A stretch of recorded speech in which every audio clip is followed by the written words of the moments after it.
പൊട്ടിക്കരഞ്ഞുകൊണ്ട് നബി തങ്ങളുടെ മുമ്പ് വരികയാ. എന്നിട്ട് പറയുന്ന നബിയേ, പരലോകത്തെ കുറിച്ച് ഖുർആൻ പറഞ്ഞതില് ഒരായത്തിൽ എനിക്കൊരു സംശയമുണ്ട് നബിയേ, അതൊന്ന് വിശദീകരിക്കണം റസൂലേ. അല്ലാഹുവിന്റെ റസൂൽ ചോദിക്കുന്ന പറയുക, മുആദ് റളിയല്ലാഹു അൻഹു പറഞ്ഞു കൊടുക്കുകയാ, യൗമ യുൻഫഖു ഫിസ്സൂർ വതഅതൂന അഫ്വാജാ. അല്ലാഹുവിന്റെ പരിശുദ്ധ ഖുർആനിലെ ഒരു ആയത്താണ്. ഖുർആൻ ഓടി വരുന്ന നമുക്ക് കാണാൻ കഴിയുന്നതാണ് പ്രിയപ്പെട്ടവരെ.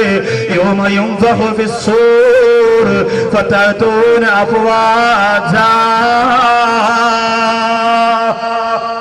സൂറെന്ന കാഹളത്തിൽ ഊതപ്പെടുമ്പോൾ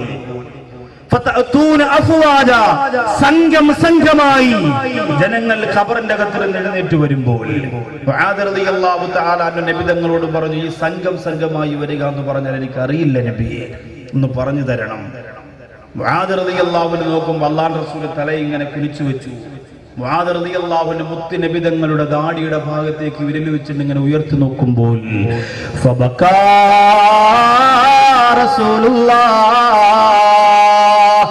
അല്ലാഹുവിന്റെ റസൂൽ പൊട്ടിക്കരയുകയാണ്. എന്നിട്ട് പറയുന്നു, മുആദേ സൽതനി അൻ അംരിൻ അദീം, ഒരു വലിയ ഗൗരവമുള്ള കാര്യമാണ് മുആദേ നീ എന്നോട് ചോദിച്ചിരിക്കുന്നത്. വളരെ ഗൗരവമുള്ള ഭയപ്പെട്ടു പോകുന്ന ഒരു കാര്യമാണ് എന്നോട് ചോദിച്ചിരിക്കുന്നത്. അല്ലാഹുവിന്റെ റസൂൽ പറയുന്നു, തുഹ്ശറു ഉമ്മത്തി അലാ 12 സിൻഫാ.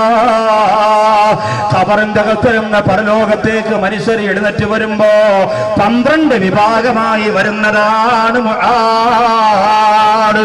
വല്ലപ്പുഴയിലെ ചെമ്മൻകുടിയിൽ വന്ന ഉമ്മമാരെ പാരിതോഷികം വാങ്ങാൻ വേണ്ടി കടന്നു ചെല്ലുകയാ. അല്ലാഹുവിന്റെ കോടതിയിലെ പരലോകത്തെ പാരിതോഷികം വാങ്ങാ ഖബറിന്റെ അകത്തിലും എഴുന്നേറ്റ് ചെല്ലുന്ന ചെമ്മൻകുടിയിലെ ഉമ്മ. അല്ലാഹുവിന്റെ റസൂൽ പറയുന്നു, 12 വിഭാഗമായിട്ടാണ് എഴുന്നേറ്റ് വരുന്നത്.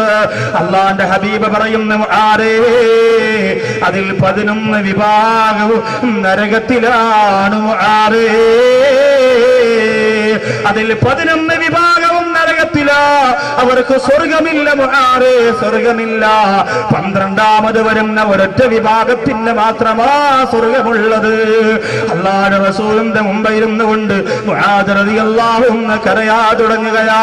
ചെമ്മൻകുടിയിൽ വന്നിരിക്കുന്നവരെ, പടച്ചോന്റെ കോടതിയിൽ സ്വർഗം വാങ്ങാൻ ചെല്ലുന്ന 12ാമത്തെ വിഭാഗത്തിലല്ലേ നമുക്ക് പെടാനുള്ളത്. അതിന് സീരിയൽ കണ്ടുകൊണ്ടിരുന്ന പറ്റൂല്ല, സിനിമ കണ്ടുകൊണ്ടിരുന്ന പറ്റൂല്ല, പൂരപ്പറമ്പിൽ കറങ്ങി നടന്ന പറ്റൂല്ല, ന്യൂ ഇയർ ആഘോഷിച്ചുകൊണ്ട് അടിച്ചു പൊളിച്ച പറ്റൂല്ല.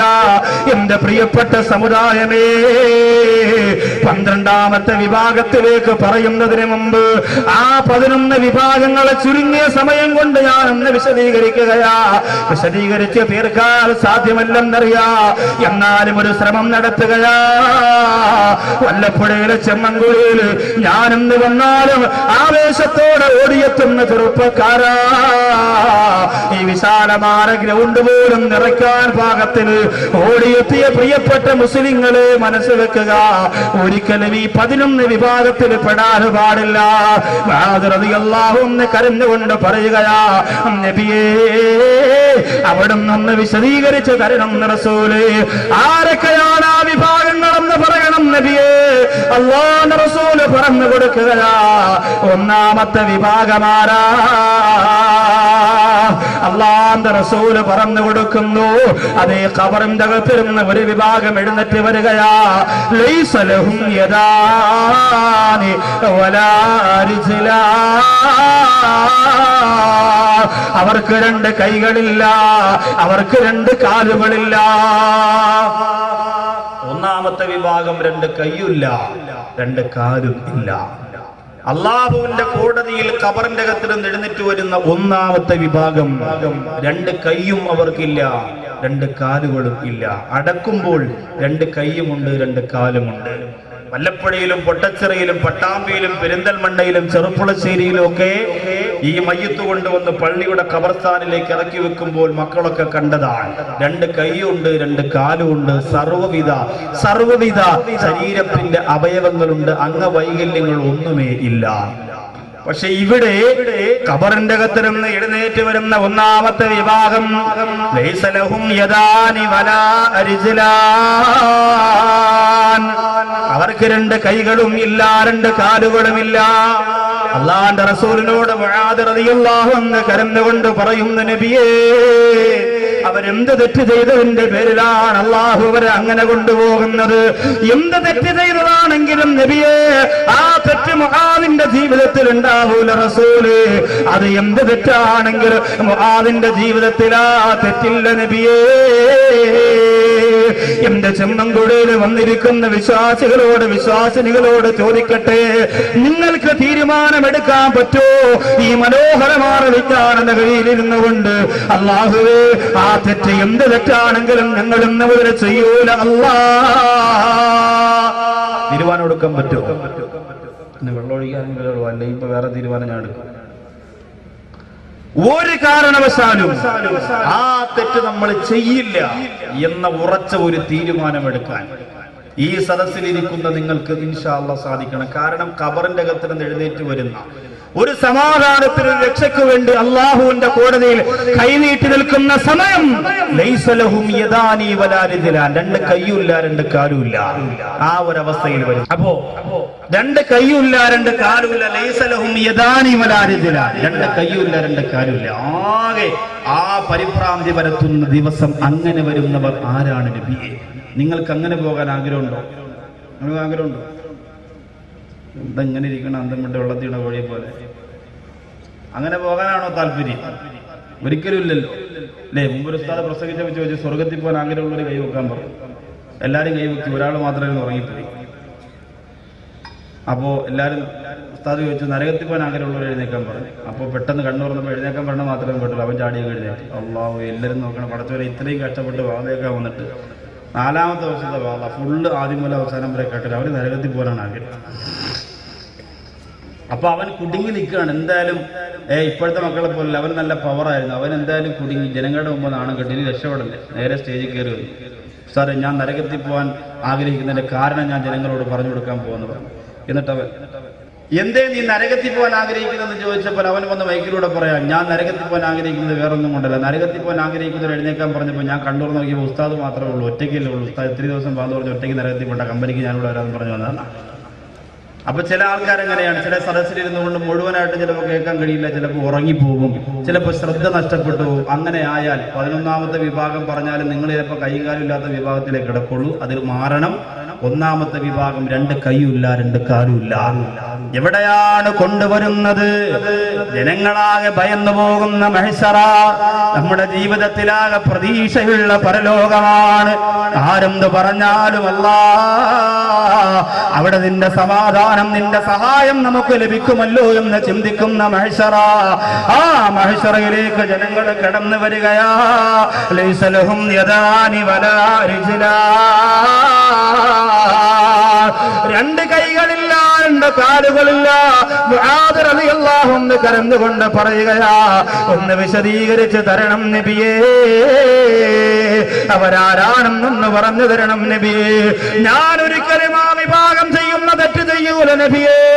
എന്റെ മുമ്പിലിരിക്കുന്നവരെ നിങ്ങൾ ആ തെറ്റ് ചെയ്യാൻ പാടില്ല. അല്ലാഹുവിന്റെ റസൂല് പറയുന്നു, ഫയുനാദിൽ മുനാദി മിൻ ഖിബലിർ റഹ്മാൻ, അവരങ്ങനെ 2 കൈയില്ലാതെ കാലില്ലാതെ ഖബറിന്റെ അകത്തിരുന്ന് ഇങ്ങനെ വരികയാണ്. സുബ്ഹാനല്ലാഹ്, നടക്കാൻ കഴിയൂല, എഴയാൻ കഴിയൂല. എന്തോ ഒരു നികൃഷ്ടമായ വസ്തു ഇങ്ങനെ നീങ്ങി വരുന്ന പോലെ ഖബറിന്റെ അകത്തിരുന്ന് എഴുന്നേറ്റിട്ട് ചുട്ടുപൊള്ളുന്ന മഹ്ശറാവൻ സഭയിലൂടെ കൊണ്ടുവരികയാണ്. അല്ലാഹുവിന്റെ ഭാഗത്തിരുന്ന് വിളിച്ചു പറയുന്നു, ഇവരാരും അറിയോ? എന്റെ ചെമ്മൻകുടിയിൽ നിറഞ്ഞിരിക്കുന്ന സഹോദരങ്ങളെ, അവരാരും അറിയോ? അവരാരും അറിയോ? അല്ലാഹുവിന്റെ റസൂല് പറയുന്ന മുആദ് ആ ലോകത്ത് തന്നെ വിളിച്ചു പറയുകയാണ് പരസ്യമായി. ജനങ്ങളെല്ലാം ശ്രദ്ധിക്കുകയാണ്. ആ കടന്നു വരുന്നവർ ചെയ്തു പോയ തെറ്റെന്തെന്നറിയോ?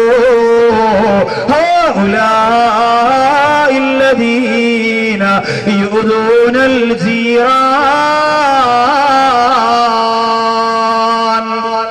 അവർ അയൽവാസികളെ ഉപദ്രവിച്ചവരാണ്. അത്രേ ഉള്ളൂ. ചെറിയ നമ്മൾ കാണുന്ന ഏറ്റവും ചെറിയ ഒരു തെറ്റ് നമുക്കതൊരു വലിയ തെറ്റായിട്ട് തോന്നിയിട്ടില്ലല്ലോ. അയൽവാസികളെ ഉപദ്രവിക്കാം. ഇപ്പൊ പല സഹോദരിമാരും അങ്ങോട്ടും ഇങ്ങോട്ടും നോക്കും, അള്ളാഹുവേ പണി കിട്ടിയല്ലോ റബ്ബേ. കാരണം എന്താ? തട ജോലി കുറ്റിയടിയാൽ. എവിടെ കുറ്റിയടി? അതിരുകല്ലി മാറ്റി വെക്കലും തോണ്ടലും. രാത്രി മഴ പെയ്യുന്ന സമയത്ത് ഭർത്താവിന് ഇങ്ങനെ കുട പിടിച്ചു കൊടുക്കും, ഭർത്താവ് വന്ന് മൺവട്ടി കൊണ്ട് മാറ്റി വെക്കും. നേരം വിളിക്കുമ്പോൾ ഇബ്രാഹിക്കട ബാത്റൂമോ അമ്മൂഞ്ഞാക്കട ഒരിടത്തി കിടക്കണം. അള്ളാഹു അതങ്ങനെ അപ്പുറത്ത് പോയി. എന്തുകൊണ്ടാ ഈ പാതിരാത്രി ഈ പരിപാടിയുണ്ട് പലർക്കും. ഏറ്റവും അധികം ഇന്ന് ലോകത്തടിയുമ്പോൾ നടക്കുന്ന വസ്തു അളക്കുന്ന സമയത്താണ്.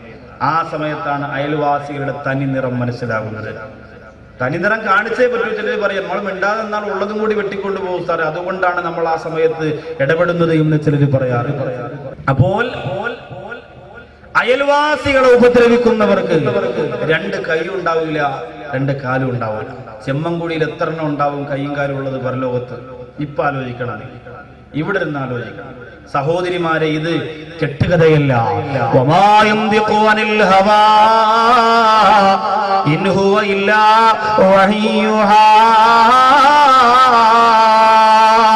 അല്ലാഹുവിന്റെ റസൂൽ തമാശയ്ക്ക് പോലും ഒരു കളവ് പറഞ്ഞിട്ടില്ല പ്രിയപ്പെട്ടവരെ. ആ മുത്തിന്റെ നാവിന്റെ മൊഴികളാണ് ഈ പറഞ്ഞുകൊണ്ടിരിക്കുന്നത്. രണ്ട് കൈയില്ലാതെ ഖബറിന്റെ അകത്ത് കഫൻ തുണിയിൽ പൊതിഞ്ഞു വെക്കുമ്പോ സുബ്ഹാനല്ലാഹ്, ഉമ്മാക്ക് കൈയുണ്ടായിരുന്നു, ഉപ്പാക്ക് കാലുണ്ടായിരുന്നു. ഇന്ന് ഖബറിന്റെ അകത്തിരുന്ന് എഴുന്നേറ്റ് വരുമ്പോ ഒന്നുമില്ല റബ്ബേ. ആ രീതിയിൽ വരുന്നതിന്റെ ഒന്നാമത്തെ കാരണം അല്ലാഹുവിന്റെ റസൂൽ പറഞ്ഞു കിടക്കുകയാ. അവരയൽവാസികളെ ബുദ്ധിമുട്ടിച്ചവരാണ്, അവരയൽവാസികളെ വേദനിപ്പിച്ചവരാണ്, അവരയൽവാസികളെ പ്രയാസപ്പെടുത്തിയവരാണ്. സുബ്ഹാനല്ലാഹ്, ആലോചിക്കണം നിങ്ങൾ. നമ്മുടെ വീടിന്റെ തൊട്ടടുത്തുള്ളവർ, നമ്മുടെ പള്ളിയുടെ തൊട്ടടുത്തുള്ളവർ, നമ്മുടെ അയൽവക്കത്ത് താമസിക്കുന്നവർ, അത് ഹിന്ദുവാകട്ടെ മുസ്ലിമാവട്ടെ ക്രിസ്ത്യനാവട്ടെ ആരായിരുന്നാലും അക്രിം ജാറക വലൗ കാന കാഫിറാ.